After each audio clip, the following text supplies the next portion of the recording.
இதுதாங்க கலைஞர் நூற்றாண்டு பேருந்து முனையம் கிளாம்பாக்கம். செம்மையாக இருக்குல்ல ஆச்சே. உள்ள செம ஸ்பேஸ் இருக்குது. ஸோ வெளியிலே வந்து மப்சலுக்கான பஸ்ஸு, உள்ளலாம் வந்து வெளியூர் போகிறதுக்கான பஸ்லாம் இருக்குது. கலைஞர் நூற்றாண்டு பேருந்து நிலையம் வெளிலேருந்து பார்க்கறதுக்கு செம்மையாக இருக்குங்க.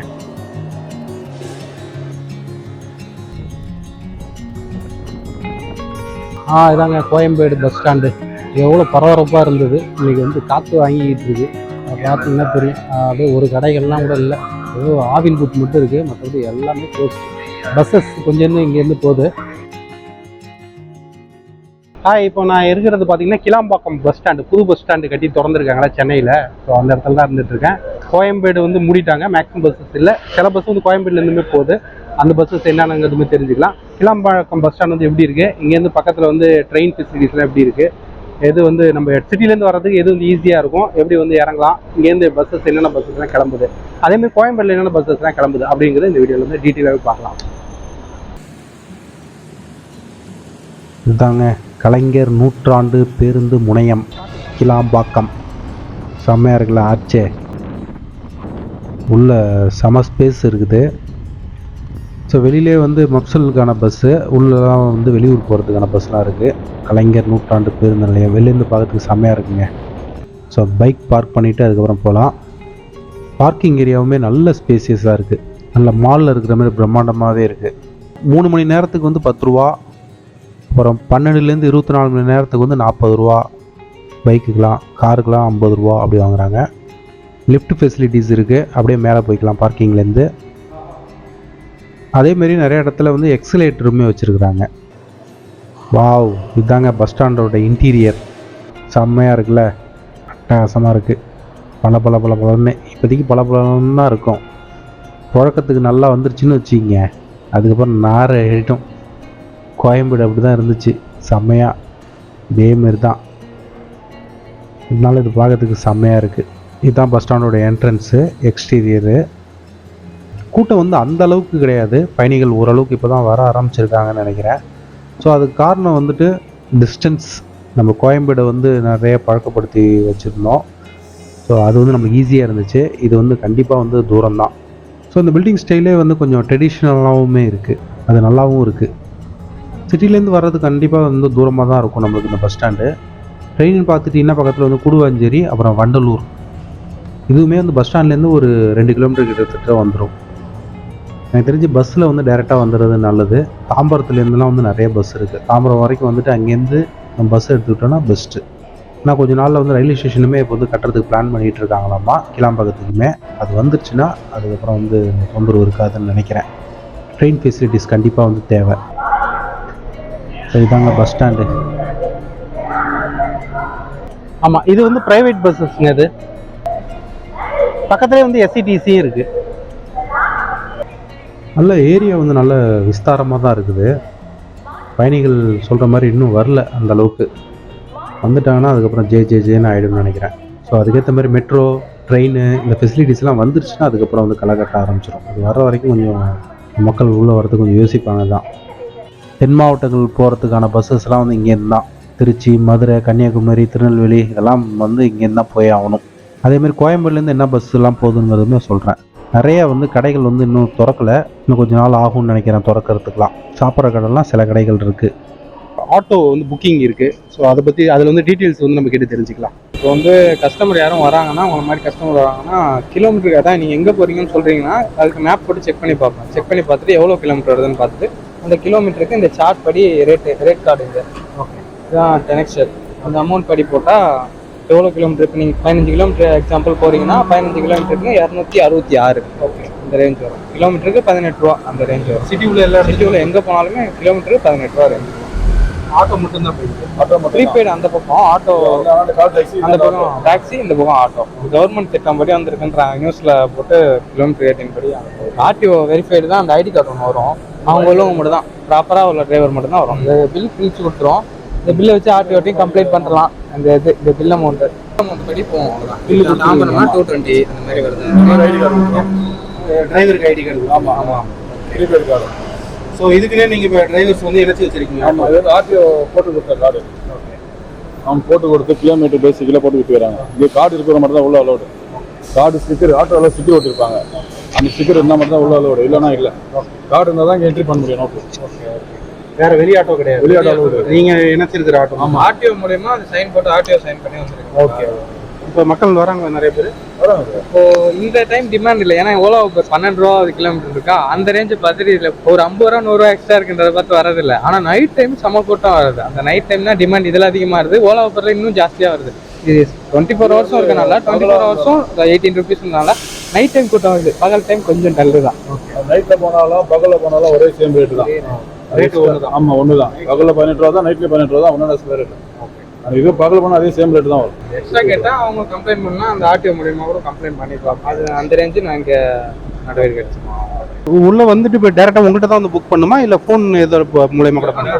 டேரக்டா வந்து உங்ககிட்ட இருந்தாலும் கூப்பிட்டு வரும்.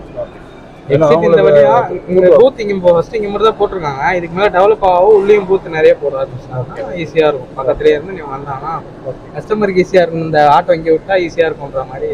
மேக்ஸிமம் ஆட்டோ இருக்குமா? மேக்ஸிமம் ஆட்டோ கண்டிப்பா.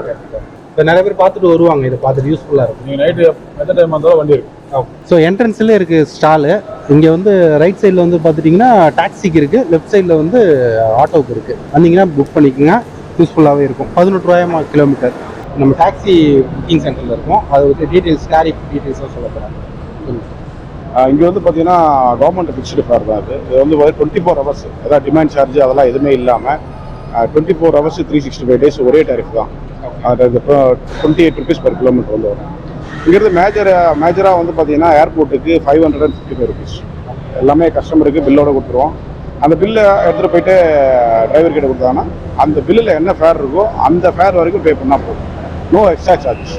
டோல் இருந்தால் மட்டும் எக்ஸ்ட்ரா இருக்கும். அந்த பில்லுலேயே வந்து மென்ஷன் ஆகிருக்கும். டோல் இருந்தால் மட்டும். டோல் வருதா உள்ளே போகிறப்ப? இல்லை, நம்ம அதர் ரூட்ஸ் வந்து போவோம். அதர் ரூட்ஸுக்கு இது இருக்குது. ட்ராப்புக்கு ஏர்போர்ட்டில் டோல் கிடையாது. பிக்கப்புக்கு மட்டும் தான் டோலு. அதில் என்ன மென்ஷன் பண்ணியிருக்கோ அதை மட்டும் பே பண்ணால் போதும். அவ்வளோதான், வேறு எதுவும். மினிமம் கிலோமீட்டர்ஸ் வந்து பார்த்தீங்கன்னா 6 கிலோமீட்டர்ஸ்க்கு 199 ருபீஸ். 6 கிலோமீட்டர் இங்கேருந்து பக்கத்தில் ஊரப்பக்கம், நியூ பெருங்குளத்தூர், குடுவாஞ்சேரி இங்கெல்லாம் வந்து போகிறதுக்கு வந்து பார்த்தீங்கன்னா ஒரு 6 கிலோமீட்டர்ஸ் ஆகும். அது 6 கிலோமீட்டர்ஸ்க்கு 199 ஆகும். அவ்வளோதான், பேசிக் இதுதான். 24 ஹவர்ஸும் இதே சார்ஜ் தானே? 24 ஹவர்ஸும் இதே சார்ஜ் தான். இது எதுவும் டிமாண்ட் சார்ஜ் இல்லை, சர்சார்ஜிங் எதுவும் இல்லை. வண்டி வந்து எப்பவுமே அவைலபிள் தான். எப்பவுமே வந்து ஸ்டாண்ட் பைல ஒரு 15 வெஹிக்கிள்ஸ் வந்து ஸ்டாண்ட் பைல இருந்துகிட்டே தான் இருக்கும். இப்போ வந்துட்டு டேரெக்டாக கவுண்டர் வந்து தான் புக் பண்ணுமா, இல்லை ஃபோன் நம்பர் மூலமா பண்ணலாமா? ஃபோன் நம்பர், அதாவது ஏற்கனவே வந்து போகிற கஸ்டமர் வந்து பார்த்தீங்கன்னா எங்களோட நம்பர் அதுலேயே இருக்கும். இதுக்குன்னு ஒரு யூனிக் நம்பர் இருக்குது. அந்த நம்பர் அந்த பில்லிலே கொடுத்துருப்போம். அவங்களுக்கு வேணும்னா ப்ரீ புக்கிங் பண்ணிப்பாங்க. இப்போ அவங்க வந்து இப்போ இங்கேருந்து கோயம்புத்தூர்லேருந்து இங்கே வராங்க, இல்லை கன்னியாகுமரியிலேருந்து இங்கே வராங்க அப்படின்னா அதுலேயே வந்து ப்ரீ புக்கிங் அவங்களுக்கு இருக்குது. இங்கே போகிறவங்களும் பேசஞ்சர்ஸும் வந்து நோட் பண்ணிட்டு போயிடுவாங்க. நான் ரிட்டர்ன் வருவேன், எனக்கு கேப் அவைலபிளாக இருக்குது. ஏன்னா நிறைய பேர் ஆஃபீஸ் கோயர்ஸாக இருப்பாங்க, அவங்களுக்கு ஆன் டைமில் போய் ரீச் ஆகணும். முன்னாடியே புக் பண்ணிட்டாங்கன்னா இங்கே அவருக்கான டிரைவரை வந்து அலாட் பண்ணி வச்சுருவோம். எந்த டைம் வராங்களோ அவருக்கான டிரைவரை வந்து அலாட் பண்ணி வச்சுருவோம். அந்த கேப் ஏறி அவங்க வந்து போய்க்கலாம். ஆப் மூலிமா இப்போதைக்கு புக்கிங் ஒன்றும் இதாகல. இதுதான் ஒர்க் பண்ணிட்டு இருக்கோம். அதுக்காக இங்கே பில்லிங் எல்லாமே ஒரு அப்ளிகேஷன் மூலிமா தான் பில் ஆகும். அவங்களோட என்ன இது, அவங்க ஏதாவது டாக்குமெண்ட்ஸ் ஏதாவது மிஸ் பண்ணிட்டாங்க, இல்லை அவங்களுடைய செல்ஃப் மெட்டீரியல்ஸ் ஏதோ மிஸ் பண்ணிட்டாங்க அப்படின்னா இங்கே தாராளமாக வந்து நான் அந்த பில்லை வச்சு இங்கே கேட்கலாம். ஏன்னா சில பேர் வந்து பார்த்தீங்கன்னா இங்கே பர்மிட்டட் நான் பர்மிட்டட் வெஹிக்கிள்ஸ் சில பேர் இங்கே வந்து ட்ராப் பண்ணுவாங்க, பிக்கப் பண்ணுவாங்க. அவங்க வந்து பார்த்தீங்கன்னா பர்பலாக வந்து பில்லை சொல்லிவிட்டு அப்படியே கூப்பிட்டு போவாங்க. அது வந்து இங்கே கவர்மெண்ட் ரெகனைஸ் பண்ணாத ஒரு ஃபேர் சொல்லி கூட்டிகிட்டு போவாங்க. அதில் ஏதாவது மெட்டீரியல் வந்து மிஸ் பண்ணிடுவாங்க. அவங்க டேரெக்டாக வந்து இங்கே தான் வந்து கேட்பாங்க. ஸோ அப்படி இருக்கும்போது அவங்களோட நம்பரோ இல்லை நேமோ வந்து நாங்கள் எங்களுடைய புக்கிங் இதில் டேட்டாவில் மேட்ச் பண்ணி பார்த்துட்டு அது இருக்குது, இவங்க போயிருக்கிறாங்க அப்படின்னா கன்சர்ன் டிரைவரை வந்து கேட்போம். அவர்கிட்ட அந்த மாதிரி ஏதாவது மிஸ் பண்ணாங்கன்னா அவர் கவுண்டரில் ஏதாவது எடுத்து வந்து கொடுத்துருந்தாருன்னா தாராளமாக அந்த இது வந்து அவர் சரியான ரீசன் சொல்லி சரியான அடையாளத்தை சொல்லி அவர் மெட்டீரியல் வந்து கேட்டாங்கன்னா அவங்ககிட்ட கொடுப்போம். அது நிறைய நடந்திருக்கு. இங்கே தான் நாங்கள் ஒரு 30 டேஸ் ஆப்ரேட் பண்ணிட்டு இருக்கோம். அதில் நிறைய திங்ஸ் வந்து மிஸ் பண்ணிட்டு போயிருக்கேன். அவங்ககிட்ட வந்து சேஃபாக வந்து ஒர்க் பண்ணுறோம். வராங்க, பப்ளிக் வராங்க, நிறைய பப்ளிக் வராங்க. ஆமாம், இது வரைக்கும் வந்து ஒரு 1500 புக்கிங்ஸ் வரைக்கும் இங்கேருந்து ஃப்ளோ ஆகிருக்கு. வீக்லி ட்வைஸ் வந்து மோட்டர் வெஹிக்கிள் இன்ஸ்பெக்டர்ஸ் சுற்றி இருக்கிற மோட்டர் வெஹிக்கிள் இன்ஸ்பெக்டர்ஸ் வந்து இன்ஸ்பெக்ட் பண்ணுவாங்க. ஃபேர் கரெக்டாக வாங்குறீங்களா, பேசஞ்சர் கிட்ட இருந்து எக்ஸசிவாக ஏதாவது வாங்குறீங்களா அப்படின்றது வந்து அவங்க ரெஜிஸ்டர் பார்த்து செக் பண்ணிட்டு தான் இருப்பாங்க. தேங்க்யூ.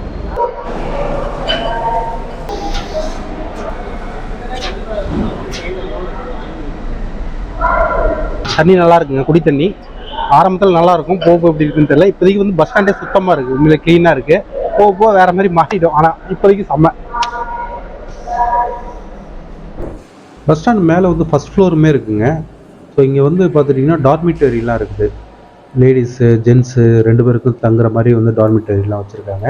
ஆனால் அது வந்து இன்னும் ஓப்பன் பண்ணல, ஸோ ஒர்க் நடந்துகிட்டு இருக்கு போல இருக்குது. ஸோ அதனால் ஓப்பன் பண்ணல, கொஞ்சம் நாளாக ஆகும் அப்படிங்கிறத வந்து சொல்லியிருக்காங்க. பரவாயில்ல, ஃபெசிலிட்டிஸ் கொஞ்சம் இருக்குது. தாய்மார்கள் வந்து பால் ஊட்டும் அறையெல்லாம் வச்சுருக்குறாங்க. சின்ன சின்ன ஹோட்டல்ஸ், ஆவின் பூத்து இதெல்லாம் கூட வந்துருச்சு. அதேமாதிரி இலவச அவசர சிகிச்சை மையம் இதுவுமே இருக்குது. லோக்கலில் மப்சல் பஸ் போகிறதுக்கு வந்து மினி பஸ் வந்துருக்கு, அது இலவசமாகவே கொடுக்குறாங்க. அதெல்லாம் ரொம்ப நல்ல விஷயம்.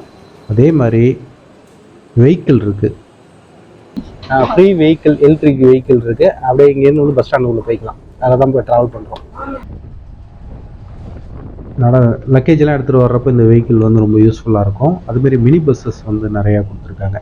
நடந்து கூட போயிடலாம், ஒரு 250 மீட்ரு வருது, நடந்தே கூட போயிடலாம். வேணுன்னா கூட இந்த எக்ஸலேட்டர்லாம் அப்படியே யூஸ் பண்ணிட்டு கூட அப்படியே உள்ளே போய்க்கலாம். இப்போ போனோம்னா அப்படியே வந்து மப்சல் பஸ் வந்துடும். இதுதான் மப்சல் பஸ் ஸ்டாண்டு, ஃப்ரண்ட்லேயே இருக்குது. கோயம்பேடில் இருக்கும்ல அதே மாதிரி தான். இது சூப்பராக இருக்குது. இது வந்து லோக்கல் பஸ்ஸுங்க, மப்சல் பஸ்ஸு. சிட்டிக்குள்ளே போகிற பஸ்லாம் வந்து இங்கே தான் இருக்கும். பக்கத்தில் ஒரு 250 மீட்டர் இருக்குது தள்ளி பஸ் ஸ்டாண்டுலேருந்து. எல்லாமே ஒரே கேம்பஸ் உள்ளதான். ஆம்னி பஸ்ஸு, அப்புறம் வந்து எஸ்சிடிசி கவர்மெண்ட் பஸ்ஸு, அப்புறம் வந்து மப்சல் பஸ்ஸு, இது எல்லாமே ஒரே இடத்துல தான் இருக்குது, ஒரு 250 மீட்டர் தள்ளி தான். ஸோ இங்கேருந்து வந்து நம்ம பஸ் ஸ்டாண்டு உள்ள மெயின் பஸ் ஸ்டாண்டுக்கு போகிற இடத்துக்கு வந்து ஆம்னி பஸ்லாம் வந்து ஃப்ரீ மினி பஸ்லாம் கொடுத்துருக்காங்க. அப்புறம் வந்து எலக்ட்ரிக் வெஹிக்கிள்லாம் கூட இருக்குது, அதை யூஸ் பண்ணி கூட போய்க்கலாம், நடந்து கூட போய்க்கலாம். எக்ஸலேட்டர், லிஃப்ட் எல்லாமே கூட இருக்குது. இதாங்க கோயம்பேடு பஸ் ஸ்டாண்டு. எவ்வளோ பரபரப்பாக இருந்தது, இன்றைக்கி வந்து காற்று வாங்கிக்கிட்டு இருக்குது. பார்த்தீங்கன்னா தெரியும், அப்படியே ஒரு கடைகள்லாம் கூட இல்லை, ஏதோ ஆவின் பூத் மட்டும் இருக்குது, மற்றபடி எல்லாமே க்ளோஸ்டு. பஸ்ஸஸ் கொஞ்சம் இங்கேருந்து போகுது, ஈசிஆர் போகிற ரூட்லேருந்து போகுது. அப்புறம் வேலூர், ஆரணி இந்த ரூட்டில் போகிற பஸ்லாம் இங்கேருந்து போகுது. ஆற்காடு, ஆரணி, ஓசூர், திருப்பத்தூர், பெங்களூர் வழியாக போகிறது எல்லாமே வந்து இங்கேருந்து போகுது. அப்புறம் ஈசிஆர் ரூட்லேருந்து போகிறது போகுது. பாண்டிச்சேரி, நாகப்பட்டினம், வேளாங்கண்ணி, பாண்டிச்சேரி, காரைக்கால், கடலூர், சிதம்பரம், இந்த ரூட் ஈசிஆர் ரூட்லேருந்து போகிறது வந்து போகுது. அப்புறம் காஞ்சிபுரம் ரூட்டு வந்து போகுது. காஞ்சிபுரத்துக்கு வந்து 76Bங்கிற ஒரு பேருந்து மட்டும் போகுது. அதேமாரி இங்கே வந்துட்டு பைக் அண்ட் காருக்கான பார்க்கிங்கு வந்து ஓப்பனில் தான் இருக்குங்க. அதேமாரி செய்யாருக்கு வந்து 130 எண் கொண்ட பேருந்தெல்லாம் போகுங்கிறது சொல்கிறாங்க. என்னதான் இருந்தாலும் கோயம்பேடு பஸ் ஸ்டாண்ட் மாரி வராது, ஈஸியாக இருந்துச்சு. வெளியூருக்கெலாம் போகிறப்ப 2002லேருந்து ஓப்பனில் இருந்துச்சு. கிட்டத்தட்ட ஒரு 22 வருஷம் நம்மளுக்கு வந்து சேவை வழங்கியிருக்கு. பிரிவு வந்து கொஞ்சம் கஷ்டம்தான். ஸோ இந்த வீடியோ கண்டிப்பாக யூஸ்ஃபுல்லாக இருந்திருக்குன்னு நினைக்கிறேன். இன்னும் வந்து நம்ம சேனல் நிறைய வீடியோஸ் இருக்கும், பார்த்தீங்கன்னா உங்களுக்கு கண்டிப்பாக யூஸ்ஃபுல்லாக இருக்கும். ஸோ வீடியோ பிடிச்சிருந்துச்சுன்னா லைக் பண்ணுங்கள், ஷேர் பண்ணுங்கள், நம்ம சேனல் சப்ஸ்கிரைப் பண்ணுங்கள். தேங்க்யூ, பாய்.